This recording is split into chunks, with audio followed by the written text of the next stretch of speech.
In traditional Igbo society, men and women had different roles, not equal roles. Because of this division of labor, there were things women were not supposed to do, not to punish them, but to organize the society. Let's look at a few of them. 1. Inheriting residential land. Traditionally, daughters were not allowed to inherit land in their father's place. The belief is that women will marry and belong to another family. In their husband's place, they are given aledenne, but they do not have the authority to sell or give it out. 2. Breaking of kola nuts. When men are present, women do not break kola nuts. Kola nut is sacred and handled by men. However, in a gathering of only women, the eldest woman can break it. 3. Settling bride price. A mother does not solely approve her daughter's marriage. Her husband or the king's men must be involved. During bride price negotiation, women and the bride are not present because the act is symbolic and formal.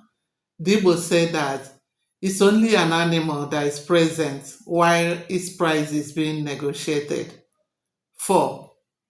Cooking for titled men during menstruation. A woman in her monthly cycle traditionally do not cook for a titled man.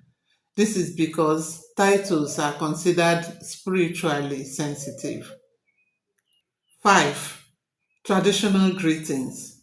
Women do not greet with iriakato or ekomama as men do. Instead, they greet respectfully in feminine form like ndị be anyị ekele m unu or ndị di anyị ekele m unu for married women. 6. Cultivating yam.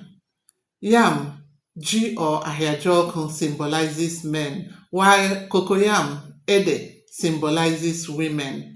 So married women do not cultivate yams while their husbands are still alive. That is why we have diji and not the other way around. 7. Marrying a husband. A woman cannot go to a man's house or family and demand for his hand in marriage. 8. Drinking the bottom of palm wine. The bottom of palm wine is reserved for men because it's believed to give them strength for labor. 9. Climbing palm trees. Women traditionally were not allowed to climb palm trees, tap palm wine, or cut down the palm fruits. This was done for modesty and safety because women are not physically strong as men, and climbing will expose their body. These customs were based on division of labor, protection, and social order, not hatred for women. Today, these rules are changing, but understanding them helps us understand Igbo history and values.